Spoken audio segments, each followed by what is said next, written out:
Awakening of the Colossus. The observation deck of the Galactic Coalition vessel, Stellar Seeker, offered an unobstructed view of the cosmic ballet outside, stars scattered across the void like diamonds on black velvet. Commander Ilara Voss stood with her hands clasped behind her back, her silver uniform gleaming under the soft ambient lighting as she stared into the emptiness of Sector 17B. "Another routine survey," she sighed, turning to her Xalaxian science officer, whose four eyes blinked in sequential pairs. "Routine is preferable to excitement in most cases, Commander," replied Science Officer Tekir, his thin blue fingers dancing across the holographic interface. "Although I must admit," he stopped abruptly, all four eyes widening simultaneously. "What is it?" Ilara moved swiftly to his side. "Energy signature detected. Faint but structured. Definitely artificial." Taker's voice carried an unusual tremor. "It's coming from the Veil Nebula remnant." The Veil Nebula was considered thoroughly mapped, a cosmic graveyard of an ancient supernova, with nothing of strategic or scientific importance according to centuries of Coalition records. "Put it on screen," Ilara ordered, and the main viewing panel shifted to display a section of the nebula where gossamer sheets of purple and blue gas drifted among scattered stars. "Magnifying and enhancing," Tekir reported. "Energy signature is modulating, almost as if responding to our scans." The image zoomed in on a particularly dense portion of the nebula, where the gas seemed oddly structured, almost geometric in its arrangement. "That's not natural," Ilara murmured. "Those formations, they're too regular." "Commander," Taker's voice dropped to a whisper, "I believe the nebula is camouflage." Ilara raised an eyebrow. "Camouflage? For what?" "I've adjusted our deep space penetration scanners to filter out the nebula's radiation patterns," Taker explained, his fingers trembling slightly. "And now we're seeing this." The screen flickered, and the nebula's colorful gases seemed to melt away digitally, revealing something that made every crew member on the bridge fall silent. Behind the cosmic veil floated an enormous vessel, sleek, dark, and undeniably artificial. Its hull stretched at least 15 kilometers from bow to stern, dwarfing the Stellar Seeker like an ocean liner beside a rowboat. "That's impossible," breathed Navigation Officer Denari, her reptilian scales flushing a pale green in shock. "Something that size couldn't remain hidden for." "Its hull composition is absorbing our standard scanning frequencies," Tekir interrupted, his voice steady despite his evident shock. "That's why previous surveys never detected it. Only our new quantum flux scanners can penetrate its stealth properties." Ilara stared at the massive ship, her tactical mind racing. "Origin. Configuration. Anything that tells us who built this behemoth." Tekir worked frantically at his console. "Design architecture appears human." A stunned silence fell over the bridge. "Human." Ilara finally responded, disbelief coloring her voice. "That's absurd. The human civilization joined the Coalition barely 3 centuries ago. They were still using chemical rockets when we found them. They've never possessed technology of this scale or sophistication."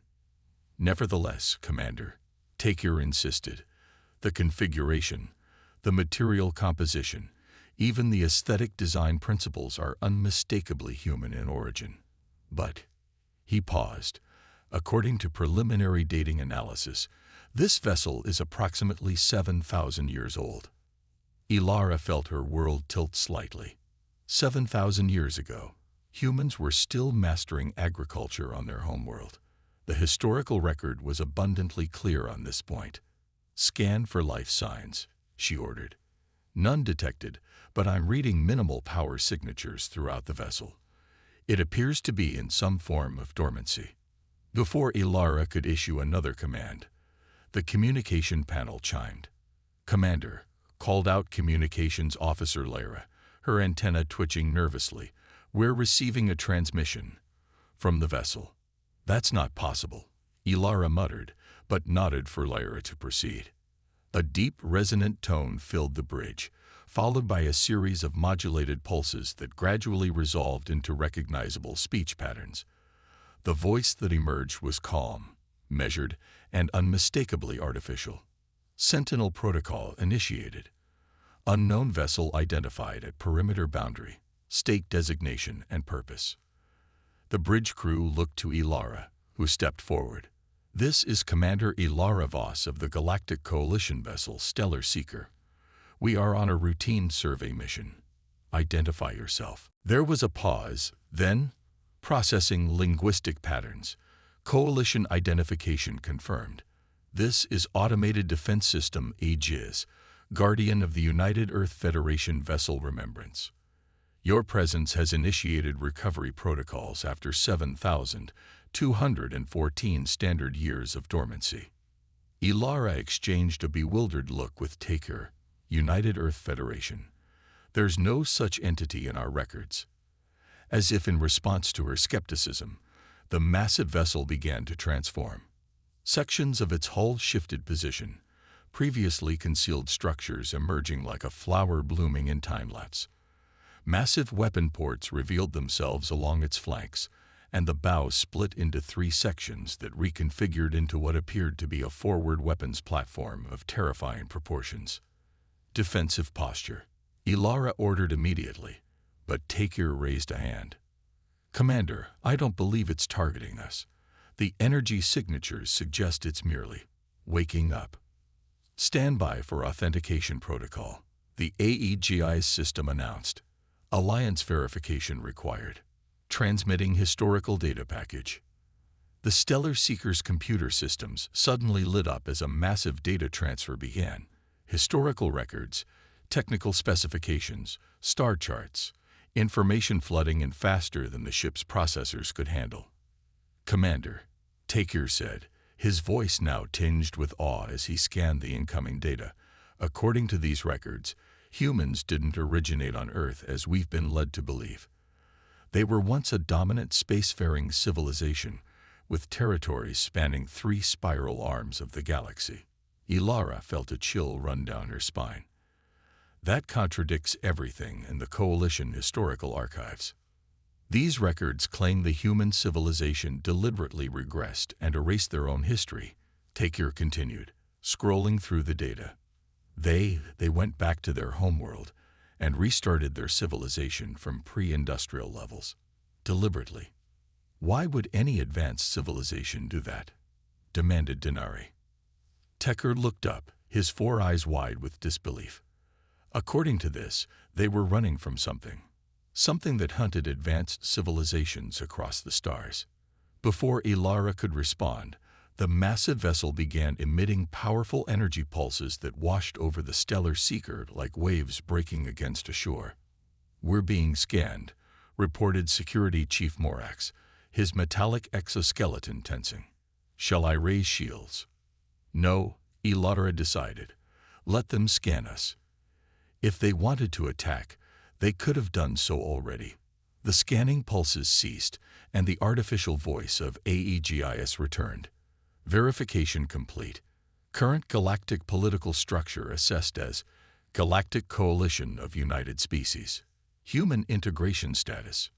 Member species, subordinate technological tier. Historical records suppressed or lost." A new holographic projection appeared on the bridge.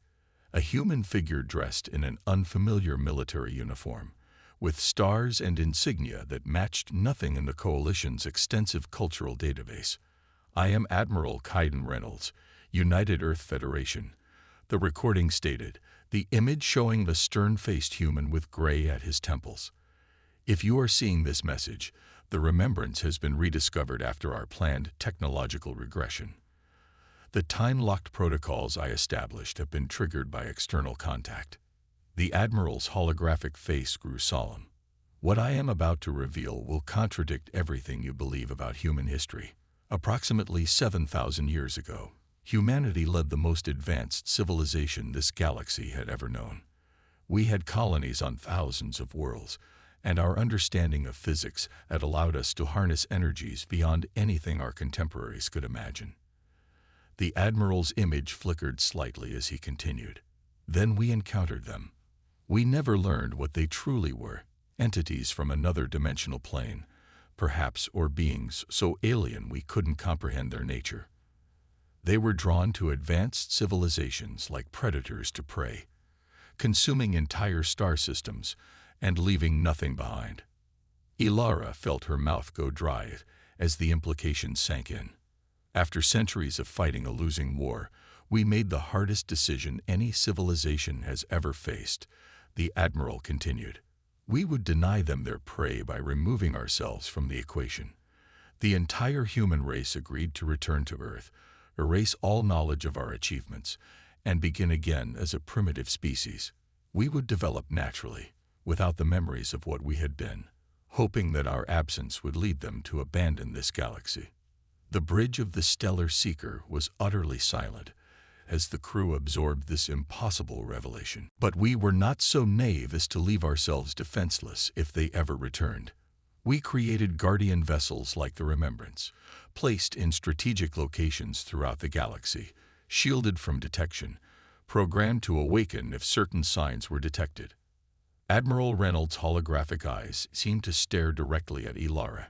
If you are seeing this message, it means one of two things.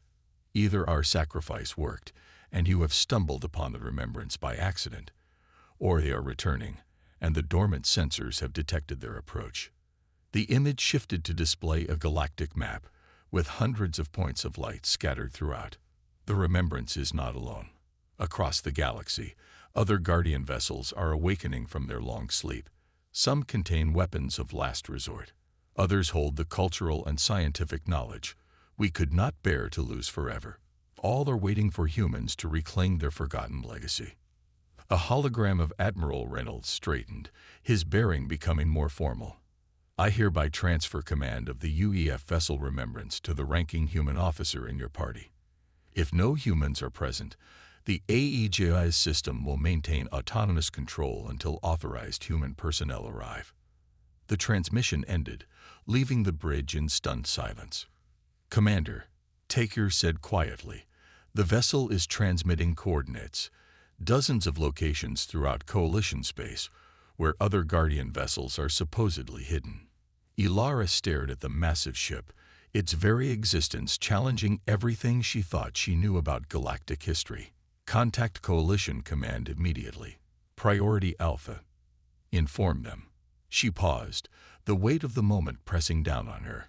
Inform them that everything we thought we knew about humanity has been a carefully constructed lie. As the Stellar Seeker transmitted its urgent message, the ancient human Supercarrier continued its awakening sequence, systems dormant for millennia humming to life, one by one. Across the galaxy, in nebulae and asteroid fields, hidden in gas giant atmospheres, and beneath the surfaces of seemingly lifeless moons, other massive vessels stirred from their long slumber. Humanity's forgotten legacy was about to change the course of galactic civilization forever. Legacy of the Stars, the imposing central chamber of the Galactic Coalition's High Council on Meridian Prime, had never felt so tense.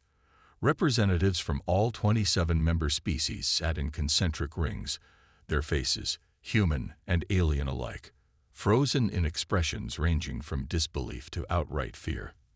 At the center of the chamber, a holographic display showed the Remembrance in all its impossible glory, slowly rotating to reveal its massive scale and advanced design. High Chancellor Theros, a tall Arcadian with silvery skin that caught the light as he moved, raised his six-fingered hands for silence.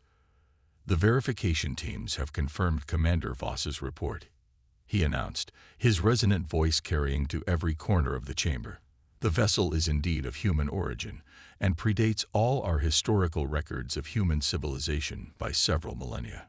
Ambassador Marcus Chen, Earth's representative to the Coalition, stood rigid beside the display, his face ashen. Like all humans in the chamber, he was struggling to process the revelation that his entire species' history was fabricated. This is absurd, growled Regent Kraz of the Vorax Imperium, his scaled hide darkening with anger. Humans have been a minor species within our coalition, beneficiaries of our technological guidance. To suggest they were once the dominant power in this galaxy is clearly a deception.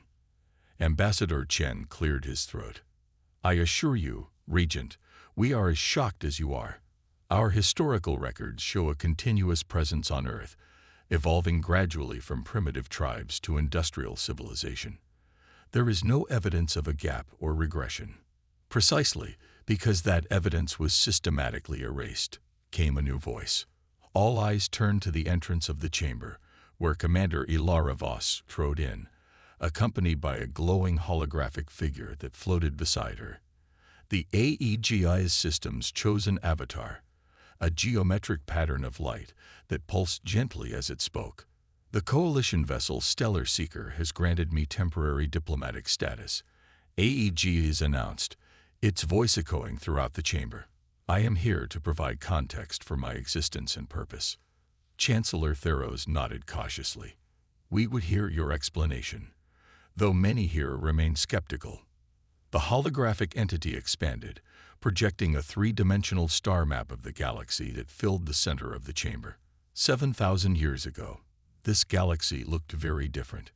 Thousands of points of light appeared across the map, concentrated in 3 spiral arms, each point representing a human world or installation. The United Earth Federation spanned over 3,000 star systems. AEGIs continued. Humanity had achieved technological mastery that allowed them to manipulate matter, energy, and even the fabric of space-time itself. The council chamber erupted in protests, but AEGIs continued unperturbed. Before you dismiss these claims, I have been authorized to activate the genetic memory protocols embedded within all humans present. Ambassador Chen stepped forward. What does that mean, exactly? The architects of humanity's regression embedded dormant genetic sequences within the human genome, memories and knowledge encoded at the cellular level, designed to activate only when certain conditions were met. AEG has explained. Those conditions have now been met. Before anyone could object, AEGS emitted a specific frequency that washed over the chamber. The effect on the humans present was immediate and dramatic. Ambassador Chen gasped, clutching his head as his eyes widened in shock. Other human representatives throughout the chamber had similar reactions, some crying out, others falling to their knees as ancient memories cascaded through their consciousness. What have you done to them? Demanded Chancellor Theros, rising from his seat. I have reminded them of who they are. AEG has answered simply. Ambassador Chen straightened slowly, his eyes now filled with a haunted knowledge. When he spoke, his voice carried a new weight and authority. It's true, he said quietly. All of it. I remember. Not everything, but enough. We were everywhere among the stars.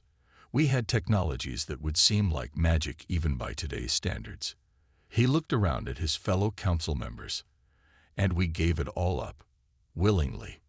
Science Minister Lorsa of the Sishan Collective adjusted her sensory appendages skeptically. For what possible reason would an advanced civilization choose to regress to a primitive state? AEGI has dimmed the star map and projected a new image, a shifting, writhing darkness that seemed to consume the light around it. For them, the entity displayed was difficult to look at directly, a mass of impossible geometries and non-Euclidean shapes that seemed to slip between dimensions. Several council members averted their eyes, experiencing immediate discomfort. We called them the Void Hunters, Ambassador Chen said, the genetic memories now flowing freely. They exist partially outside our dimensional reality, drawn to the energy signatures of advanced civilizations. The more advanced the technology, the stronger the attraction. We fought them for centuries. Added another human representative, a woman who had risen from her seat in the 3rd tier, her eyes distant with recovered memories. But they couldn't be killed in any conventional sense. They consumed entire star systems, leaving nothing behind. The star map reappeared, now showing the human territory shrinking year by year as systems winked out of existence. Our scientists finally determined that the hunters were drawn specifically to the unique energy signatures produced by our most advanced technologies. Ambassador Chen continued. We faced an impossible choice: extinction or regression. So humanity chose to save itself by returning to a primitive state, Chancellor Theros summarized, his skepticism evident. Not just to save ourselves, Chen corrected, but to save all potential life in this galaxy. Our sacrifice denied the hunters their primary food source, forcing them to retreat to whatever dimensional plane they originated from. Security Coordinator Vex, a blocky cybernetic being, leaned forward. If what you claim is true, why reveal yourselves now? Why awaken these dormant vessels? AEG's holographic form pulsed urgently. Because the hunters are returning. The chamber fell silent. The guardian vessels were programmed to remain dormant unless they detected the specific dimensional distortions that precede the hunters' arrival, AEGS explained. 3 days ago, those distortions were detected at the galactic rim, in Sector 87 Delta. Commander Voss stepped forward, activating her personal datapad. The Stellar Seeker dispatched probes to the coordinates provided by AEGS. She reported, projecting the findings. They recorded these anomalies.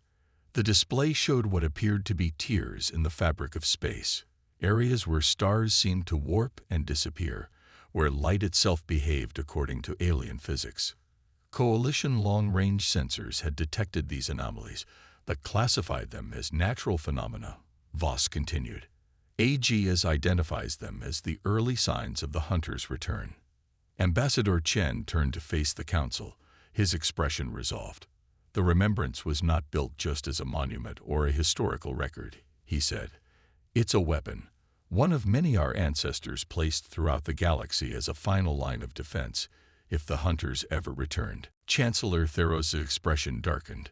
So humans concealed superweapons throughout Coalition space, weapons that only they can control. Weapons that we sacrificed everything to create, Chen replied evenly. Weapons we pray we never have to use. Admiral Corva of the Coalition Defense Force, a veteran of 3 interstellar conflicts, studied the technical specifications of the remembrance with professional interest. The offensive capabilities of this single vessel exceed our entire 7th Fleet, she noted. And you say there are more of these Guardian vessels. AEGIS projected a new map, showing dozens of locations where other dormant vessels and installations were hidden. 97 Guardian vessels and 42 defensive platforms, strategically positioned to form a containment grid if necessary. The implications were staggering. Humanity, long considered a junior member of the Coalition, potentially controlled the most powerful military force in the galaxy. We understand your concerns, Ambassador Chen said, addressing the palpable tension in the room. But we face a choice now similar to the one our ancestors faced millennia ago. We can allow fear and suspicion to divide us, or we can stand together against a threat that endangers all sentient life. For several long moments, the council chamber remained silent as the representatives of 27 species contemplated the sudden and dramatic shift in the galactic balance of power. Finally, Chancellor Theros spoke. What exactly do you propose, Ambassador? A joint operation, Chen replied. The Remembrance and other Guardian vessels require human crews to reach their full operational potential, but we lack the training and experience to operate them effectively. We need Coalition pilots, tacticians, and engineers to work alongside us. You're asking us to help you activate superweapons that only your species can ultimately control, asked Regent Kraz incredulously. I'm asking you to help us defend this galaxy. Together, Chen corrected. The hunters don't distinguish between species. They consume all advanced life. Either we stand united, or we fall divided. Admiral Corva rose from her seat. I volunteer the Coalition Defense Force to participate in this joint operation, she said firmly. If these hunters are real, and the evidence suggests they are, we need every advantage we can get. Over the next several hours, the Council debated furiously. Some representatives insisted the human vessels be surrendered to Coalition control. Others demanded more evidence of the hunter threat. A few even suggested that the humans had fabricated the entire story to seize power within the Coalition. But as reports continued to arrive from the galactic rim, showing the dimensional distortions growing larger and more numerous, opposition gradually faded. 3 days later, Ambassador Chen, now reinstated with his ancestral rank of admiral by the genetic memory protocols, stood on the bridge of the Remembrance, surrounded by a mixed crew of humans and coalition officers. The ancient vessel hummed with power as dormant systems reactivated under their hands. "All systems online," reported Commander Voss, who had volunteered to serve as Chen's executive officer.